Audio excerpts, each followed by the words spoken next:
Good morning, everyone. Welcome back to the Christian Music Rest Podcast. Once again, I'm your favorite host, Brendan.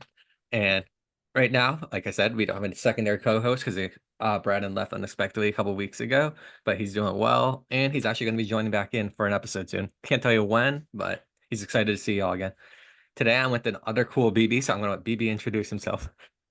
Hey, I'm Billy Buchanan, lead singer of the band Fusebox. What's up? Thank you for joining, Billy. I know we had a lot of technical difficulties trying to get into the Zoom. Like the Zoom link wasn't working and the audio wasn't working, but it's glad to Yeah, see you here man. finally. We still don't know whose fault it really was. It was the computers. I'm sure it Always was one of the mine, computers. though. It was I'm always the sure it computers. was mine. And me and Billy will act like we're getting along for this episode because he's a fan of the team down south and I'm up north. If he doesn't Oh, know. hey, child, let's go. Anyway, thank you, Billy. Thank you for joining today. You know what? I am a fan of your Lions, though. Man, 'cause the Browns are awful this year. I tell people, I should be saying this on this podcast, but like, because my family and my friends might see this, but I'm kind of rooting for them, man, because the Browns have no shot, obviously. But the Lions look great, and they're still that blue collar team, So I'm with you, man. But don't tell nobody.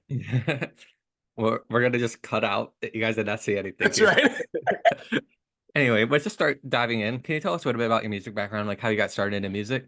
Oh wow. I mean, man, I've been singing as far back as I can remember. I remember being a little kid in my dad's Thunderbird back in the day, and like I remember like hearing like the original version of Fly Like an Eagle by Steve Miller Band or Mhm. Backstabber by the OJs. I remember being in the back seat of my dad's car, and I would have been really little, 3 or 4 years old. I specifically remember hearing those songs going, I don't know what this is, but I want to be part of this world. And so I started singing in church about 5 or 6 years old or whatever. And it's just always been there. My mom played piano and organ in the church. My granddad played guitar. A bunch of my uncles play guitar. So music has just been always in the family. Um, so yeah, it's just been my best friend since I can remember. Yeah, there it is. And guitar, I guess I picked up guitar probably around um, 11 or 12. It was funny because I think I picked up acoustic first, and then I picked up the bass within probably a year of that. And I've always kind of been acoustic player and bass player guy. So yeah, yeah, man. That's really cool. Yeah. And sorry, I was turning the light off. It's getting a Uh, little lighter you're good. outside, so I can take the light off.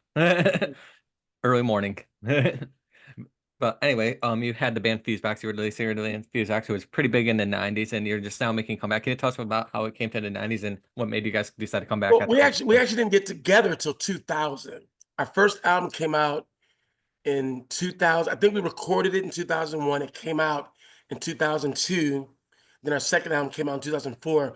But yeah, man, for those who don't know, we were Rebecca St. James's backup band. That's why I think a lot of people think we started in the Mhm. 90s because she started in the 90s, but we actually didn't become a band to the early 2000s. But we were her backup band for about 4 or 5 years and toured all over the world with her. And um, and then her dad, who managed her, took a liking to the band and started a label called Elevate Records, got distribution through EMI, Christian Music. Mhm. I think it's Capitol Music now, but anyway, he took a liking to the band, signed us. We were the first artist signed to his label. And yeah, man, we started our own thing and released the song Every Move I Make as the first single off the first album, and it took off. And yeah, that was within a year of that release, we were able to leave her band and do our own thing. So yeah, man, we toured off of that one song probably for 2 years. And then we put out the second record, had another big hit. The title track off it once again did really well for us. And so again, we were able to just stay on the road for like 2 or 3 years off of that song. So yeah, man, it was an adventure. What, and you guys just, if I'm not mistaken, you guys just put out new music and Yeah, everything, or you put out new music. What yeah, made you guys decide to do a comeback like yeah, man. It's funny, man. 20 some Well, years later? my family moved to Florida in 2007. I took a job as a worship leader at a church there in St. Augustine, and honestly, man, it wasn't ever a time where like I broke up Fusebox. We just didn't do anything else. It was Hmm. weird. We just kind of the guys who were in the band. 'Cause I've had a lot of lineups over the years, and the guys who were in the band at the time, we just kind of all started doing our own thing. I started putting out solo albums. Man, I probably have 11 or 12 solo albums, and I never disbanded Fusebox. We just never did anything else. It was a very, very odd. But just this past year, man, I've just had the desire to um I don't want to put out new worship music.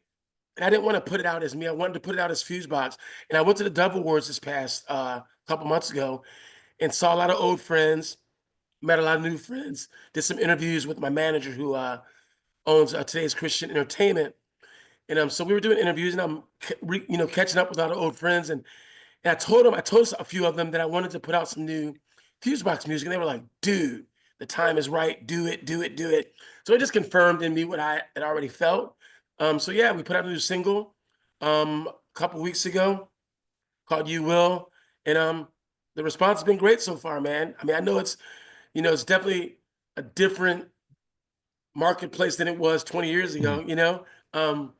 But I'm up for the challenge, and I think that people will dig it because it sounds like us just 20 years later. Exactly. And Yeah. a lot of these, I don't know how to say this properly, but a lot of these singers and bands are making a comeback. Like Rachel Lampa is one of them I Oh can name yeah. my head right now. I'm just saying, like, Yeah, so like a lot of it's people funny are she just, mentioned her. I I toured mean, with Rachel for a long time. She was out with Rebecca as an opening act, and so we mhm. got to know her really well.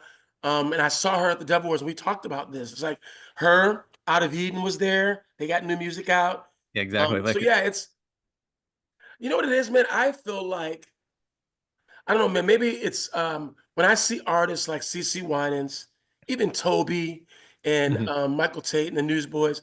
I mean, God, they've been around a long time, bro. Like a long time. And there was a time in Christian music where you kind of aged out, right? Like you got older and nobody wanted to hear you anymore. But now, man, if you're still putting out great music and you're still all about Jesus, man, and ministering and serving people, man, there's a place for you. And so yeah, those artists have definitely encouraged me. Just watch them go, man, yeah, I can still do this. So yeah, there it is. That's where we're at. And I don't know what you're allowed to say and what not to say because of Yeah, management teams and everything, but yeah, you just released that new single. Are you do you have more music coming out in the future for people to listen to? yeah. I can tell you this, the second single, I actually leave. I have a residency that I'm doing in Australia and New Zealand. I leave on New Year's Eve and I'll be there till February 2nd. Um, but as soon as I get back, we're releasing the second single. It's called Everything. Um, and I'm trying to finish up at least a full EP before I leave. We'll see if that happens. Um, but yeah, we're gonna definitely release a second single in February. So that's where we're at right now. It's so funny, man. Back in the day, it was all about releasing the album, the album, the album, get the album out there. Man, nobody cares about your full album anymore. It's like All each album single. at a time. It's like singles and EPs nowadays. Right, right. So I'm trying to take the pressure off of myself about the whole album thing. I would like to put out a full album. But yeah, I've definitely been encouraged to just get a good song out there, keep a good song out there, keep good songs out there. So that's what we're doing. So yeah, And that's really cool for anyone that has followed those. You're going to make sure to keep following them. You can follow him on his social media pages. There's a lot of updates there. Make sure to yeah, follow the Fusebox page, follow yeah. The his Fusebox management, website is fuseboxworship.com and you have your own website, which is Yes, billybuchanan.org, or which is, .com. I actually or own both. I only know the .org one. That's where I got some of my Yep, notes from, to be yep. honest That's with you. good. Yep, Because I just like to prepare, so I got notes. that's good, And man. on top of that, you are so not a singer, but you did a little bit of acting. You like helped with a little bit with the Hero to Rock opera that came out. Yeah, And yeah. so If can you tell us a little bit about that? Yeah, for people who don't remember that, Hero the Rock Opera was a touring production. Um, it was basically a modern retelling of the story of Jesus. And if at the time it featured all these, huge Christian Mhm. artists. Michael Tate was in it. He played the Jesus character. Um, Mark Stewart from Audio Adrenaline played the Peter character. Rebecca St. James played the Mary character.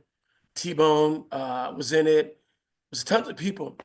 And it's funny I found because, this. So huh? fun fact, very quick. Sorry, fun fact about this. I found a copy of this on DVD at a Goodwill, and I bought it Nice. a couple I weeks ago. found one in the thrift store one day, and I actually hit up Tate. I'm like, dude, look, man. But anyway, I played the Caiaphas character, Kai, and it was awesome, man. We probably toured that thing. Well, the first thing that came out was the album. And it's funny because on the album, the part that I played, John Cooper sang on the album, Mm. but he didn't want to do the tour. So just man, the stars aligned and I got the role. And it's funny because I saw John at the Dove Awards and we started talking about this. And I reminded him that we did a show that we did most of the tour we would go in and we do the whole production, but there were a couple stops we did up north where we did just parts of it like at a festival. So we would do a Mhm. couple songs or whatever. And we did one of my songs up in Wisconsin, and John and Skillet had just done they did their show earlier in the day or something, and John was sitting side stage watching us do our thing. And I did my part, I stepped off the stage, and he's just standing there and he goes, "Bro, I could have never done that." I said, "What do you mean?" He says, "Dude," he said, "the singing thing fine." He said, "But all the other stuff you added to the role, all the acting," and he said, "Man, I could have done any." He said, "That was amazing." He was so impressed. And I reminded him about that. He goes, "I remember that conversation." I said, "Yeah, dude," because I was such a big Skillet fan. I was Yeah. just like, "John Cooper likes me, man. Yeah." But yeah, man, that was a fun time. But the coolest thing about doing that, not only was I able to get out there on the road and tour with all these artists I loved, but we all were nominated for a Dove Award. Um, Mhm. we didn't win. We actually lost to Skillet. I mean, not to Skillet. Sorry, we lost to Switchfoot, and I'll never forget that. But yeah, we all were nominated for a Dove Award for that production. So everybody in the entire production got nominated. So it was cool, really, really cool.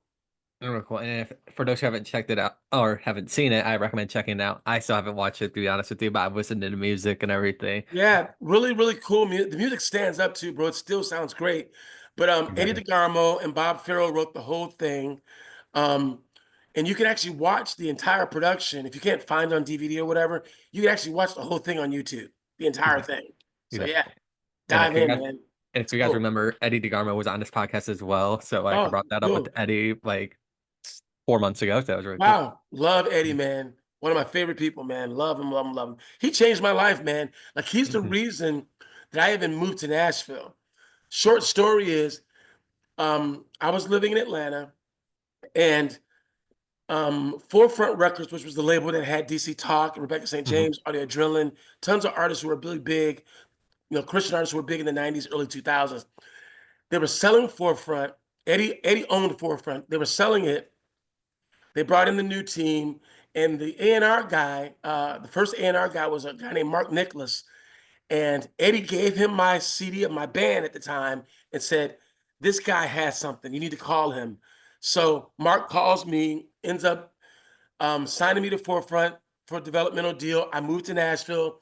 That deal fell through, but then a couple years later, I do the hero thing. So Eddie was always like right in the middle of it. It was really neat how God used him. So it was funny because watching the for you guys who haven't seen the Unsung Hero movie, um, I've seen it twice. So yeah, yeah. So watching that and watching how pivotal he was to Rebecca's career, I was like, man, that guy's been in the middle of so many people's lives and helping them out and getting started in the industry. So yeah, man, hats off to Eddie.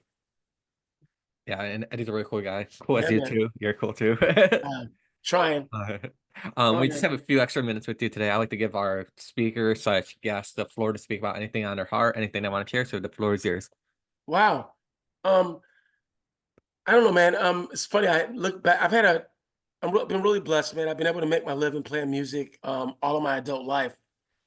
And it's funny. I think back on the Fusebox years, and being young, you think things like that are going to last forever, all the hits on the radio and the touring, all the stuff. And once you kind of remove yourself from that environment a bit, live some life, have some kids, go through some life things, you really appreciate the blessings that are in your life, Hmm. and the things that you've Definitely. been through. And so, man, I'm really thankful that I'm able to still be doing this and really want to be able to. I don't know, man. I just feel like you would hope that as you get older, you get more mature. Um, you've grown spiritually, all the things. And yeah, I'm looking forward to, not only putting out new music, new worship music, but getting out there and leading people in worship and just trying to help people connect to Jesus, man. Because at the end of the day, man, that's what it's all about, man. That's what it's all Agreed. about. if people can walk away with Christ, man, then I've done my job, man. They don't need to walk away with me. They need to walk away with more Jesus, more Jesus, more Jesus. So that's what we're trying to do now, man. So I'm excited about what's in store. There it is. And everyone make sure to, like I said, we already listed off Billy's websites and everything. You can Yeah. follow him on Instagram, which I'll be tagging when I post this post because I was posting a Cool. screenshot of conversation and everything. Billy, again, thank you for joining today. I appreciate your time. Thank you, BB. Thanks, BB back. Yeah, everyone tune in. I hope we see you next time on the Christian Music Bros podcast. Take care, everyone.